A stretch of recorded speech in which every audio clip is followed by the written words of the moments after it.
स्वागत है दोस्तों आप सभी का इस वीडियो में।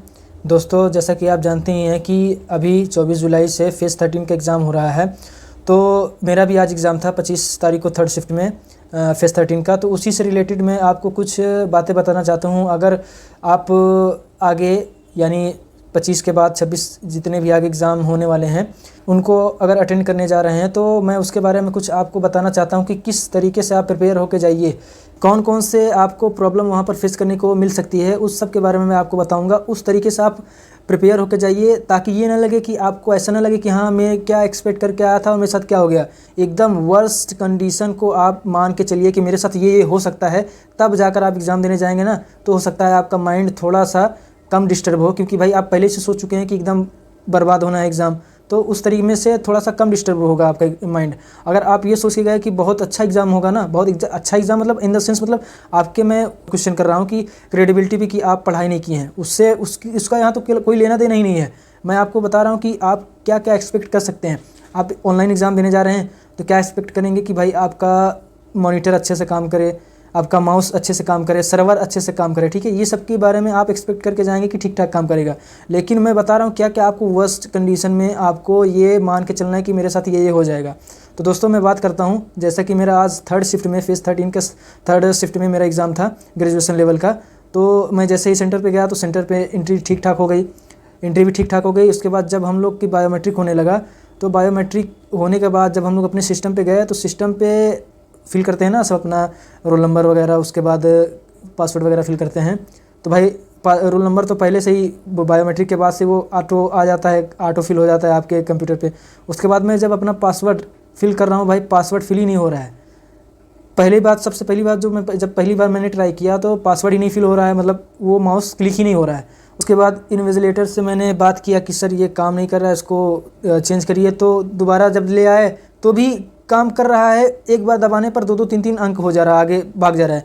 दबा रहे हैं एक बार क्लिक, एक बार 3, एक बार 0, एक बार ऐसे दबा रहे हैं तो पता चल रहा है कि एक ही बार दबाने 2-2 3-3 बार हो रहा है। इस तरीके की वर्स्ट कंडीशन आप, ये तो अभी शुरुआत है, एग्ज़ाम अभी शुरू नहीं हुआ है आपका, ये एकदम बाहर का है, मतलब आपका एग्ज़ाम शुरू होने जा रहा है तब ये कंडीशन है, समझ लीजिए। इस हद तक आपका क्या कहते हैं पेपर, मतलब आप इस तरीके से माइंड बना के जाए कि ये आपके साथ हो सकती है।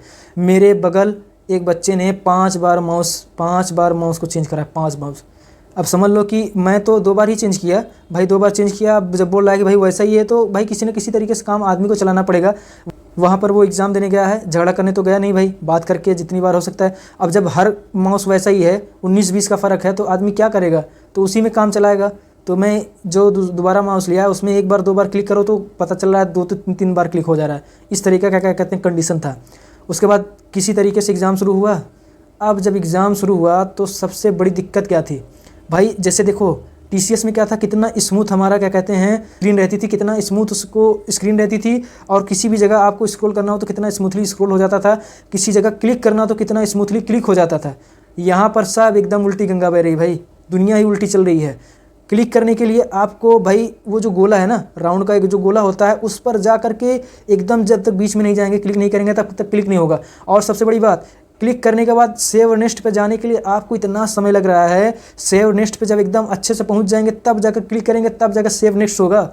और हर एक बार सेव नेक्स्ट करने के लिए, क्लिक करने के लिए आपका कम से कम एवरेज में मान रहा हूँ कि क्वेश्चन हल करने में नहीं, सिर्फ सेव नेक्स्ट और मतलब ऑप्शन क्लिक करने में और सेव नेक्स्ट करने में आपका कम से कम 8 से 10 सेकेंड इसमें जाएगा हर एक क्वेश्चन में एवरेज, ठीक है। इतना तो बदतर हमारे पास क्या कहते हैं सिस्टम था, इतना बदतर सिस्टम था। और सबसे बड़ी बात, आपको माउस बीच बीच में इतना रुक रुक के काम कर रहा था, मतलब क्लिक कर रहे हैं, एक बार क्लिक कर रहे हैं इसी वो ऑप्शन पे तो एक बार क्लिक होने के बाद भी ऑप्शन सेव ही नहीं हो रहा है। किसी जगह स्क्रॉल कर रहे हैं तो इतना मतलब इतनी ज़ोर से दबा करके पकड़ के उसको क्लिक करना पड़ता है, स्क्रॉल करना पड़ रहा था कि वो क्लिक हो ही नहीं रहा था। इस तरीके का तो सिस्टम था भाई साहब, एकदम दिमाग ख़राब हो गया। समझ लो मेरा ही नहीं, बस यही है दिक्कत कि मेरा अकेले का नहीं हुआ, जितने लोग थे लगभग 99% चांस सबका वही, किसी का मतलब माउस ही सही से नहीं काम कर रहा है, स्क्रॉल ही सही से नहीं, एकदम इरिटेट हो गया था बंदा। हर एक बंदा इरिटेट होकर एकदम बाहर गया है। एक्सपेक्ट करके क्या जाता है बंदा और बाहर लेकर आ रहा है क्या भाई, एकदम दिमाग फ्रस्ट्रेटेड होकर ख़राब करके वो जा रहा है। तो ये सब सारी बातें हैं, ये समझ के आप जाइएगा, एकदम कि वर्स्ट कंडीशन आप प्रिपेयर करके जाएंगे ना, तो अगर वर्स्ट मिलेगी तो भाई आपका माइंडसेट बदलेगा नहीं ज़्यादा। भाई आप खुद ही जान गए कि इतना बेकार होने वाला है, तो मैं बेकार जब मान के जाऊँगा तो बेकार होगा, तो जानता रहूँगा हाँ भाई मैंने बेकार मान के गया। लेकिन आप अगर TCS का सोच रहे हैं कि मुझे TCS तरीके स्मूथ सर्वर, स्मूथ सब कुछ मिलेगा, कि भाई मैं सबसे पहले उनको कहना चाहता हूँ जो TCS को बहुत बुरा भला कहते थे ना, अब आकर देखते हैं, अब वो रो रहे हैं एडिक्विटी नाम पर रो रहे हैं भाई। ना तो सर्वर सही से चल रहा है, ना तो क्लिक हो रहा है, ना तो स्क्रॉल हो रहा है सही से, माउस काम ही नहीं कर रहा है भाई। एकदम बदतर हालत है, समझ लो एग्ज़ाम की एकदम बदतर हालत। एग्ज़ाम ने जैसा साला एकदम कुछ वो बना के रख लिया है। तो ये सारी बातें थी एग्ज़ाम से रिलेटेड नहीं, पेपर से रिलेटेड नहीं, ये सारी बातें थी सिर्फ आपके इक्विपमेंट से रिलेटेड, जो कि बेसिक इक्विपमेंट होना चाहिए। जो एक इतनी बड़ी संस्था SSC का आप एग्ज़ाम करा रहे हैं, ये एक इतनी बेसिक फैसिलिटीज़ होनी चाहिए, बेसिक इक्विपमेंट की रिक्वायरमेंट होनी चाहिए कि इस तरीके से काम करना चाहिए। ये था पूरा आपका इक्विपमेंट से रिलेटेड कि किस किस तरीके का इक्विपमेंट, किस तरीके का इक्विपमेंट वहाँ पर है, ठीक है। अब आते हैं पेपर पे। देखिए पेपर के बारे में मैं कुछ नहीं कहूँगा भाई, पेपर जितना अच्छा बनेगा, जितना टफ बनेगा, उतना ही हमारे लिए अच्छा होगा, उतना ही पढ़ने वाले बच्चों के लिए अच्छा होगा। मैं पेपर के बारे में 1% गलत नहीं कहूँगा भाई। आप बहुत अच्छा लेवल बनाया था, मैं सिर्फ ग्रेजुएशन का अभी बात कर रहा हूँ, बाकी 10+2 और मैट्रिक लेवल का क्या है उसका तो मैं अभी एग्ज़ाम दिया नहीं हूँ, उसका मैं बात नहीं कर सकता भाई किस तरीके का बना रहा है पेपर। लेकिन मैं ग्रेजुएशन लेवल की बात करूँगा, बहुत ही अच्छा पेपर बना रहा है। पेपर में तो मैं कहूँगा कि उसको 10 में 9 नंबर मिलना चाहिए। पेपर इस तरीके का इतना अच्छा बना रहा है भाई। जितना अच्छा पेपर बनेगा ना, उतना ही अच्छा हम लोग का जो पढ़ा रहेगा लड़का, जो उसको अच्छे से तैयारी करके आया है, एग्ज़ाम के लिए अच्छे से प्रिपेयर होकर आया है, उसका फ़ायदा होगा, ठीक है। इसके लिए तो बहुत अच्छा मैं कहूँगा। पेपर के लिए उसको एक भी डिमेरिट पॉइंट नहीं दूंगा। लेकिन पेपर भाई होगा कैसे, बहुत आदमी बहुत अच्छा जान रहा है, बहुत अच्छा पढ़ रहा है, उसको बहुत अच्छा नॉलेज है, जब वो नॉलेज को अपना अप्लाई नहीं कर पाएगा, एक क्वेश्चन जो 10 सेकंड में होना चाहिए 1 मिनट के अंदर हो रहा है, तो क्या करेगा भाई, फ्रस्ट्रेट होकर वो क्या करेगा बताओ। उसका पूरा आगे का पूरा पेपर सब पूरा एकदम इसी में बेकार हो जाएगा। तो दोस्तों ये सब बातें थी। बाकी मैं आपको बताता हूँ कि पेपर किस तरीके का था। पेपर में जो चेंजेस है मैं आपको वो बताता हूँ। TCS का मैंने पेपर दिया है, SSC का 2024 में मैंने पेपर दिया है। इस बार एडीक्यूटी का जो पेपर दिया उसमें क्या क्या चेंजेस हुआ, देखिए मैं कहूँगा बहुत ह्यूज चेंजेस है, बहुत ही ज़्यादा ह्यूज। सबसे पहले अगर मैं बात करूँ रीजनिंग की, तो रीजनिंग में आप भूल जाइए क्या कहते हैं, TCS का कोई भी यहाँ पर रिपीटिशन हो रहा है। सिर्फ और सिर्फ अगर 25 क्वेश्चन में 5 से 8 क्वेश्चन आपको TCS वाला मिल रहा है। जैसे TCS वाले में क्या रहता था, हम लोगों का नंबर सिस्टम भर के रहता था, ठीक है। उसके साथ साथ हाँ सबसे बड़ी बात ये रहता था अपना मिरर इमेज, ये सब मिरर इमेज का कोई सवाल ही नहीं है। नंबर सिस्टम का ज़्यादा रहता था, आपका अल्फ़ाबेटिकल सीरीज़ वगैरह ज़्यादा रहता था, वो सब कम हो गया। अल्फ़ाबेटिकल सीरीज़ ये नंबर सिस्टम है लेकिन थोड़ा सा कम हो गया है। अब उसके अलावा क्या आ रहा है, उसके अलावा आ रहा है आपका क्रिटिकल रीजनिंग। आपकी थिंकिंग एबिलिटी कितनी है वो उससे रिलेटेड आ रहा है। चलो वो तो अच्छी बात है भाई, जितना अच्छा आप इंप्रूवमेंट करेंगे क्वेश्चन में उतना अच्छा होगा। जितना अच्छा आप फ़िल्टर कर पाएंगे अच्छे बच्चों को, पढ़ने वाले बच्चों को, और जितना अच्छे से फ़िल्टर कर पाएंगे ना पढ़ने वाले बच्चों को, वो बहुत अच्छा है। क्वेश्चन में कोई दिक्कत नहीं है। क्रिटिकल रीजनिंग का क्वेश्चन आपको बहुत सारा देखने को मिलेगा। कम से कम मैं बता रहा हूँ 5 से 8 क्वेश्चन आपको, 5 से 6 से 7 क्वेश्चन आपको क्रिटिकल रीजनिंग का मिलेगा, ठीक है। इसके बाद आपको क्या मिलेगा, अभी देखिए ब्लड रिलेशन का मेरे में तो कोई नहीं एक था, बस वो एकदम सिंपल सा था, बहुत ही सिंपल था ब्लड रिलेशन का क्वेश्चन। वो ब्लड रिलेशन का एक क्वेश्चन था। उसके बाद जैसे मिरर इमेज का रहता है वो भी नहीं आया था। ट्रायंगल काउंट करना या फिगर काउंट करना वो भी नहीं आया था। और बोलता है कि कौन सा फिगर इसमें एम्बेडेड है उसका भी कोई नहीं आया था, ठीक है। इस तरीके का बहुत सारे क्वेश्चन हैं जो नहीं आए थे। मतलब जो TCS का पैटर्न था वो एकदम चेंज है, एकदम अलग ही चेंज इस तरीके का चल रहा है। आपको मेन रूप से, मुख्य रूप से आपको क्रिटिकल रीजनिंग पे थिंकिंग एबिलिटी आपकी कितनी है वो आपको टेस्ट कर रहा है एडीक्यूटी रीजनिंग में, ठीक है। और दूसरी बात अगर हम करें GS पोर्शन की, तो GS पोर्शन सबसे अच्छी बात ये है कि अब स्टेटमेंट बेस्ड वाइज देने लगा। ये नहीं कि वन लाइनर की ये आपका भारत का सबसे बड़ा ऊंचा जलप्रपात कहाँ है, ऐसा नहीं। वन लाइनर नहीं, वो लगभग वन लाइनर में पूछ रहा है, ऐसा नहीं है कि वन लाइनर नहीं है। लेकिन ज़्यादा पोर्शन किसका है, स्टेटमेंट बेस्ड का। दो स्टेटमेंट दे रहा है, बता रहा है कि कौन सा स्टेटमेंट सही है, दोनों सही है कि एक गलत है कि एक सही है। ये देकर पूछ रहा है कि 2 सही है, रीजन कौन सा है, R इसका रीजन है कि A रीजन है। मतलब जो बोलता नहीं कि प्रश्न दोनों सही हैं, मतलब कथन दोनों सही हैं, लेकिन R उसका सही रूप से उदाहरण मतलब उसको एलेबरेट कर रहा है, डिफाइन कर रहा है। और एक होता है A और R दोनों सही है लेकिन R उसको सही रूप से डिफाइन नहीं कर रहा है। इस तरीके का क्वेश्चन आपको देखने को मिलेगा। उसके बाद आपको मैं बताता हूँ, मतलब स्टेटमेंट बेस से ज़्यादा क्वेश्चन था। हाँ, करंट अफेयर से कुछ ज़्यादा क्वेश्चन था। करंट अफेयर भी आपको स्टेटमेंट वाइज ही देखने को मिलेगा। वन लाइनर बहुत ही रेयर चांस है कि देखने को मिलेगा। जैसे मैं आपको बताऊं, वन लाइनर में आपका पूछा था कि केरल का लोक नृत्य पूछा था, केरल से कोई संबंधित लोक नृत्य था वो पूछा था। बाकी आर्टिकल से क्वेश्चन आए थे, लेकिन वो भी आर्टिकल से 4 आर्टिकल दिया हुआ था, बोला था ये आर्टिकल किस चीज़ को एलिब्रेट करता है। चारों आर्टिकल को आपको क्या कहते हैं उसको मिलान करना था, मतलब लगभग ये भी स्टेटमेंट वाइज है भाई। एक आर्टिकल के बारे में नहीं पूछ रहा, 4 आर्टिकल के बारे में आपको नॉलेज होना चाहिए, उसके बाद उसको मिलान करके तब आपको मैच करके तब आप आंसर चूज़ कर सकते हैं, ठीक है। तो इस तरीके से ज़्यादा क्वेश्चन था आपका, स्टेटमेंट वाइज ज़्यादा क्वेश्चन थे आपके। बात करें अगर इंग्लिश की, तो इंग्लिश में एकदम उल्टी दुनिया चल रही है। TCS में क्या रहता था आपका, हम लोगों का ज़्यादा से ज़्यादा 3 से 4 क्या मैं अगर ये पूछ लूँ, ईडियम्स, वन वर्ड्स, सब सिनोनिम्स, एंटोनिम्स, ये सब मिलाकर अगर फ्रेजल वर्ब ये सब मिलाकर देखूँ तो लगभग 7 से 8 क्वेश्चन रहते थे क्या कहते हैं इंग्लिश में। एकदम सब अलग चल रहा है, ना तो क्लोज टेस्ट है इंग्लिश में, एक भी क्लोज टेस्ट नहीं है, ठीक है।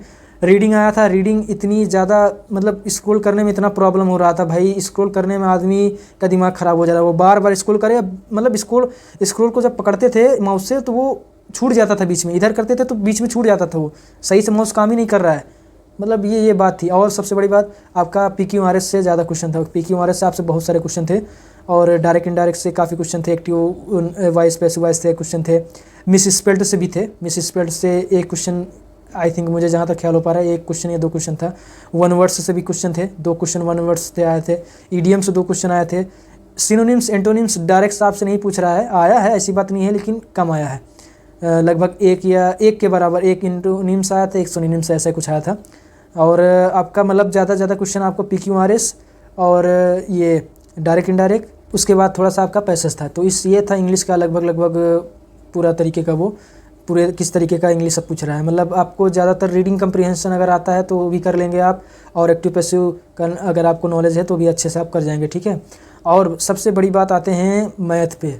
मैथ का पोर्शन जो है भाई साहब, उसके बारे में क्या ही बात करें। ये बताइए प्री में, आप खुद बताइए कमेंट करके कि प्री में आपका ये स्टैटिक्स और प्रोबेबिलिटी का है क्वेश्चन। आप देख लेंगे ना अगर भाई प्री का SSC CGL के प्री का सिलेबस, तो इसमें ना तो क्या कहते हैं प्रोबेबिलिटी है, ना तो स्टैटिक्स है। अब पूछा है प्रोबेबिलिटी का क्वेश्चन, स्टैटिक्स का क्वेश्चन। निर्देशांक ज्यामिति का चलो मान लेते हैं कि निर्देशांक ज्यामिति पूछ सकता है, निर्देशांक ज्यामिति का क्वेश्चन भरा है उसमें निर्देशांक। और सबसे बड़ी बात, निर्देशांक ज्यामिति का क्वेश्चन, एक क्वेश्चन गलत था, एक क्वेश्चन निर्देशांक ज्यामिति गलत था, एक क्वेश्चन ज्योमेट्री का गलत था।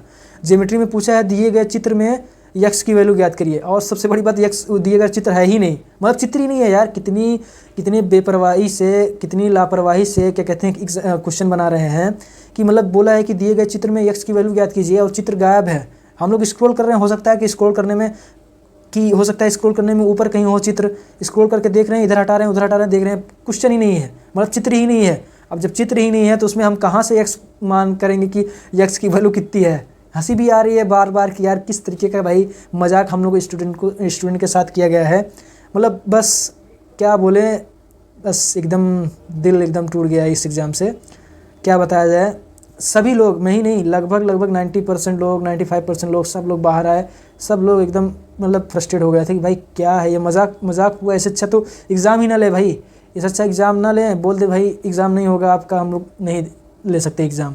भाई हम लोगों के साथ ऐसा मजाक हो रहा है। ज्योमेट्री का क्वेश्चन है, उसमें गलत आ रहा है आंसर, उसके साथ साथ एक क्वेश्चन है कि यहाँ दिए गए चित्र में एक्स की वैल्यू ज्ञात कीजिए, तो एक्स की वैल्यू कहाँ ज्ञात करेगा आदमी जब चित्र ही नहीं है, वो क्या हवा में ज्ञात करेगा कि एक्स की वैल्यू कितनी है। इस तरीके का क्वेश्चन आ रहा है, ठीक है। और हाँ, सबसे अच्छी बात, सबसे अच्छा जो मैथ का क्वेश्चन है उसमें थोड़ा सा जो हाइट एंड डिस्टेंस का जो क्वेश्चन है वो आपको अच्छा देखने को मिलेगा, अच्छा क्वेश्चन देखने को मिलेगा इन द सेंस कि वो नहीं कि हाँ ये है, मतलब सीधा वो लगा दो, साइड जब एंगल दिया रहता है तो साइड्स का रेशियो लगा दो, उससे आ जाएगा। ऐसा नहीं है, ऐसा नहीं होगा, आपको अच्छे से सोचना पड़ेगा, अच्छे से थिंकिंग करनी पड़ेगी, तब जाकर आप उसको कैसे क्या है कि उसको हल कर सकते हैं, ठीक है। तो इस तरीके का क्वेश्चन आ रहा है। और लाभ हानि का भी क्वेश्चन आ रहा है, मतलब लाभ हानि का भी क्वेश्चन आपको देखने को मिलेगा। मतलब देखिए, और सबसे बड़ी बात मैं आपको बताना चाहता हूँ कि क्वेश्चन कैसे अटेम्प्ट करना है। अगर भाई अटेम्प्ट करने में ही अगर वो हो गए ना आप, तो आप फ्रस्ट्रेटेड होकर निकलेंगे, आप एकदम दिमाग आपका ख़राब हो जाएगा निकलेंगे। आप सबसे पहले क्या करना है आपको सिर्फ और सिर्फ जो डुएबल क्वेश्चन हो, जो 40 से 50% जो भी डुएबल क्वेश्चन हो उसको सबसे पहले आपको फर्स्ट अटेम्प्ट में गो थ्रू करना है, ठीक है। तो मैं आपको यही बताना चाहता हूँ कि एक बार में आप पूरा पेपर गो थ्रू मत करिए कि एक बार में ही देखना है। सबसे पहले जो भी डुएबल क्वेश्चन हो, चाहे इंग्लिश का हो, चाहे मैथ का हो, चाहे रीजनिंग का हो, चाहे जिसका क्वेश्चन हो, आपको जो डुएबल क्वेश्चन हो उसको करके जाइए। और जो क्वेश्चन आपको लगता है कि हाँ आपको दोबारा आना है, तो सबसे पहली बात मैं बता दूँ, आप भाई आ ही नहीं पाएंगे दोबारा। क्या वहाँ पर सिस्टम है ना कि आप दोबारा आ ही नहीं पाएंगे। आपका अगर 40 मिनट लगेगा फर्स्ट अटेम्प्ट में ना, तो इस 50 मिनट मान के चलिए कि 50 मिनट लगने वाला है यहाँ पर, 10 ही मिनट में वो आपको करना है गो थ्रू। तो यही सारी बातें हैं, बाकी हताश मत होइए, अपना थोड़ा जो भी है माइंड को उसको काम रख के एग्ज़ाम देना है। जो भी क्वेश्चन आपसे पहले अटेम्प्ट पे हो जाए उसको करना है पहले, और जो क्वेश्चन आपको लगे कि हाँ इसको दोबारा करना है तो ही आपको वो क्वेश्चन दोबारा अटेम्प्ट करना है। उसके साथ ही साथ आपको एक ही क्वेश्चन पे बहुत ज़्यादा समय व्यतीत नहीं करना है। ज़्यादा समय वेस्ट करेंगे तो आपका माइंड डिस्टर्ब होगा और आगे भी जो क्वेश्चन होने वाले हैं वो भी आपसे नहीं होंगे सही से। तो दोस्तों ये सब थी आज की रिव्यू जो मैंने एग्ज़ाम दिया।